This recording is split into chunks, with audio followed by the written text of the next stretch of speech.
Assalamualaikum warahmatullahi wabarakatuh. Perkenalkan, nama saya Firly Angga Ramadan dengan NIM 22073016. Di sini saya akan menjelaskan tentang Command Rail dengan tugas observasi lapangan. Di sini saya akan mengobservasi pada mobil Suzuki Isuzu D-Max dengan tema Command Rail. Sistem Command Rail ini adalah sistem penyemprotan bahan bakar yang digunakan pada mesin diesel modern. Ini bekerja dengan menyimpan bahan bakar dalam sebuah pipa atau rel bersamaan yang kemudian disemprotkan ke dalam ruang bakar melalui injektor secara presisi. Cara kerjanya adalah dengan menggunakan tekanan tinggi untuk memanfaatkan bahan bakar dalam rel, yang kemudian diatur oleh ECU untuk disemprotkan ke dalam ruang bakar melalui injektor pada waktu yang tepat. Komponen utamanya meliputi rel bahan bakar, injektor, pompa bahan bakar, katup, pengatur tekanan, dan electronic control unit atau ECU yang mengatur seluruh sistem. Keunggulan sistem ini antara lain efisiensi pembakaran yang lebih baik, pengurangan emisi gas buang, dan performa yang lebih baik. Namun kekurangannya termasuk biaya perawatan yang lebih tinggi dan kerentanan terhadap masalah seperti penyumbatan pada injektor. Selanjutnya yaitu di sini saya akan menunjukkan komponen tentu berikut adalah fungsi dan setiap komponen dalam sistem Command Rail.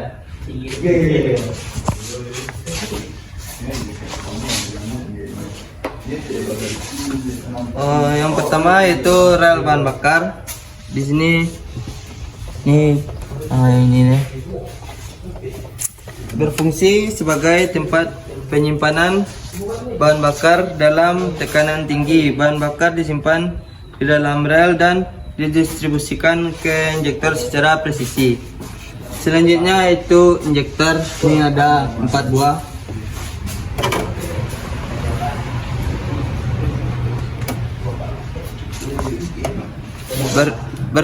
Bertanggung jawab untuk menyemprotkan bahan bakar ke dalam ruang bakar mesin secara presisi dalam waktu yang tepat. Ini memastikan pembakaran yang efisiensi dan efektif. Yang ketiga yaitu pompa bahan bakar, terletak di tangki minyak, memompa bahan bakar dari tangki ke dalam rel bahan bakar dengan tekanan tinggi. Ini memastikan bahwa bahan bakar tersedia dalam jumlah yang diperlukan dan dengan tekanan yang tepat. Yang keempat yaitu katup pengatur tekanan. Ini selang yang hitam ini. Fungsinya yaitu mengontrol tekanan dalam rel bahan bakar untuk memastikan bahwa tekanan yang diperlukan untuk menyemprotkan bahan bakar secara waktu dan posisi terpenuhi. Selanjutnya yaitu yang terakhir ECU. Ini bentuk komponennya. Merupakan otak dari sistem Command Rail. ECU mengatur dan mengontrol operasi seluruh sistem, termasuk pengaturan tekanan, waktu penyemprotan, dan parameter lainnya. Ini memastikan kinerja optimal dan efisiensi sistem secara keseluruhan. Setiap komponen ini bekerja secara sinergis untuk menghasilkan penyemprotan bahan bakar yang presisi, efisiensi pembakaran yang tinggi, dan performa mesin yang optimal dalam sistem Command Rail. Sekian yang bisa dapat saya sampaikan tentang materi Command Rail. Selanjutnya saya akan melanjutkan observasi saya yaitu tentang sistem EV pada mobil beliau. Sistem ini adalah sistem injeksi bahan bakar, atau maksudnya bahan bakar ke ruang bakar pada sistem injeksi bahan bakar yang dapat diatur secara elektronik atau bisa disebut dengan EV Electronic Fuel Injection. Sistem supply bahan bakar terdiri dari injektor, pipa bahan bakar, regulator pompa bahan bakar, dan ECU sebagai pengontrolnya. Cara kerja sistem EV: saat kunci kontak on dan mesin dihidupkan, maka sensor akan mendeteksi kondisi mesin seperti udara, sensor suhu, posisi throttle. Kelebihan dari sistem EV ini yang pertama itu hemat bahan bakar, tarikan lebih responsif, dan mesin mudah dihidupkan tanpa dipengaruhi perubahan kondisi cuaca pada temperatur rendah atau dingin. Selanjutnya kelebihannya yaitu yang kelima, perawatannya lebih mudah jika karbu ketika dibersihkan harus dibongkar sehingga membutuhkan waktu lama. Belum lagi risiko karena sering dibongkar sehingga beberapa komponen jadi rentan haus. Yang keenam, ramah lingkungan. Selanjutnya yaitu kekurangan elektronik fuel injection atau EV. Yang pertama, perawatan harus di bengkel khusus. Yang kedua, modifikasi lebih mahal. Yang ketiga, harga spare partnya lebih mahal. Yang keempat, lebih sensitif soal kelistrikan. Yang kelima, sensitif terhadap kualitas bahan bakar. Cara merawat electric fuel injection yang baik dan benar. Yang pertama, cek selang bahan bakar. Injektor berfungsi menyebabkan kabut bahan bakar dengan tekanan tinggi ke mesin yang takaran dan waktunya diatur oleh piranti elektronik control unit atau ECU. Selain berperan penting takaran dan selanjutnya yaitu cek pompa bahan bakar, cek posisi klep injektor, dan cek busi dan filter udara.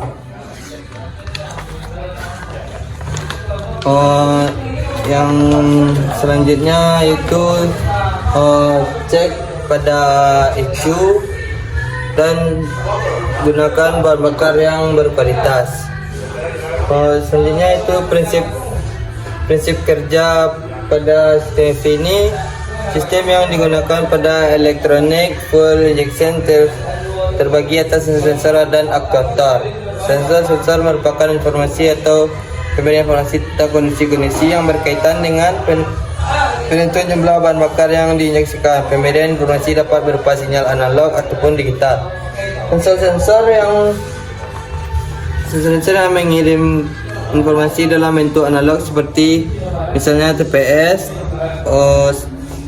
sedangkan aktuator merupakan bagian komponen yang akan diperintahkan oleh ECU. Perintah dapat berupa analog ataupun digital. Pemberian perintah berupa analog diberikan pada pompa bensin elektrik dan lampu engine kontrol.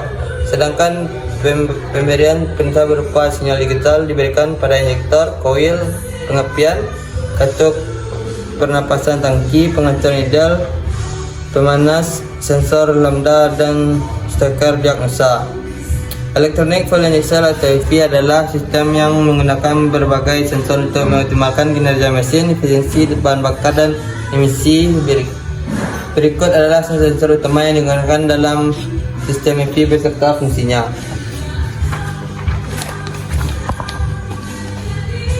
Yang pertama itu sensor TPS. Letaknya di bagian ini. Fungsi mengukur posisi rotor atau buka katup rotor untuk menentukan beban mesin. Letak di throttle body. Output sinyal tegangan yang bervariasi dengan posisi throttle. Biar dua tu. Selanjutnya itu MAP. Fungsi mengukur tekanan udara di manifold untuk menentukan jumlah udara yang masuk ke mesin. Letaknya di manifold udara. Selanjutnya yaitu IAT. Fungsi mengukur suhu udara yang masuk ke mesin. Letaknya di saluran udara atau dekat sensor MAP. Selanjutnya oksigen sensor atau O2 sensor. Fungsi mengukur kandungan oksigen di gas buang untuk mengatur tekanan udara dan bahan bakar. Letaknya di saluran knalpot sebelum dan sesudah catalyst converter. Selanjutnya itu ada WPS. Fungsi mengukur suhu cairan pendingin mesin untuk membantu mengatur campuran bahan bakar dan waktu pengapian. Letaknya di blok mesin atau di kepala silinder. Selanjutnya yaitu ada CKP. Mengukur kecepatan, fungsinya mengukur kecepatan putaran mesin dan posisi poros engkol untuk sinkronasi pengapian dan injeksi bahan bakar. Letaknya di bawah,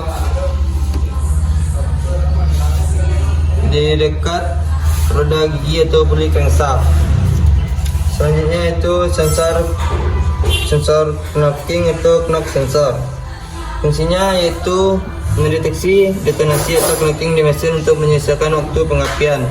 Letaknya yaitu di blok mesin. Selanjutnya ada sensor posisi camshaft atau camshaft position sensor yang disingkat menjadi CMP. Mengukur posisi camshaft untuk membantu sinkronasi waktu pengapian dan injeksi bahan bakar. Letaknya di dekat camshaft. Yang ke-10 ada aktuator pompa. Letaknya di tangki bahan bakar. Selanjutnya yaitu ada coil. Fungsi dari coil ini mengubah tekanan dari baterai menjadi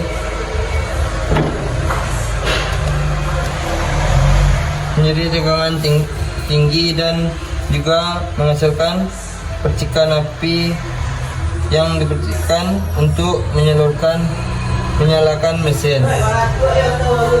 Selanjutnya yaitu ada ECU.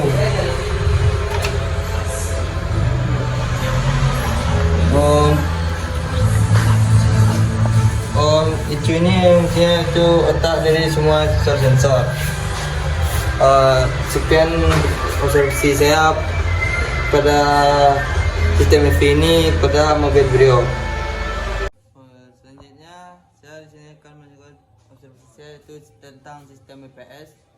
Sistem EPS adalah dari singkatan dari Electronic Power Steering System atau sistem kemudi listrik. Ini adalah sistem kemudi yang menggunakan motor listrik untuk membantu pengemudi dalam menggerakkan kemudi. Fungsinya adalah memberikan bantuan tambahan dalam menggerakkan kemudi, terutama saat melakukan manuver rendah kecepatan atau saat parkir. Cara kerjanya yaitu melibatkan sensor yang mendeteksi gaya yang diterapkan pada kemudi oleh pengemudi. Informasi dari sensor ini kemudian diproses oleh ECU yang mengontrol motor listrik untuk memberikan bantuan yang sesuai.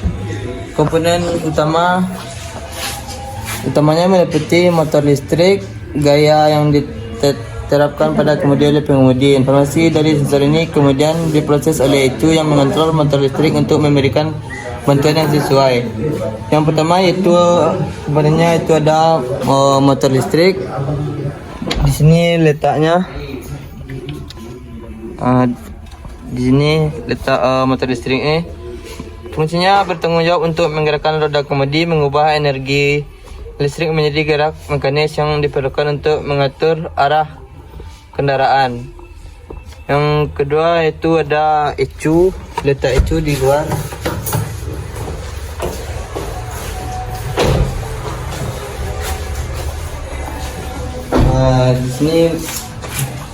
Di sini letak ECU yang fungsinya mengatur operasi motor listrik dan sistem kesedaran menerima masukan dari sensor gaya pada kemudi dan sensor lainnya, dan mengontrol respon sistem sesuai dengan informasi yang diterima. Yang keempat itu ada roda gigi kemudi. Letaknya di bagian bawah sini, yang fungsinya mengubah gerakan dari motor listrik menjadi gerakan yang tepat untuk mengatur roda kemudi, memungkinkan pengemudi untuk mengubah arah kendaraan.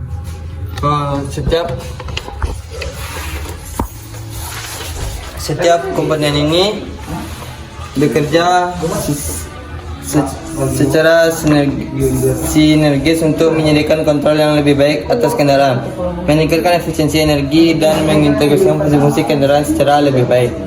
Baik, itulah observasi saya tentang sistem EV pada sistem IPS pada mobil beliau. Sekian, terima kasih.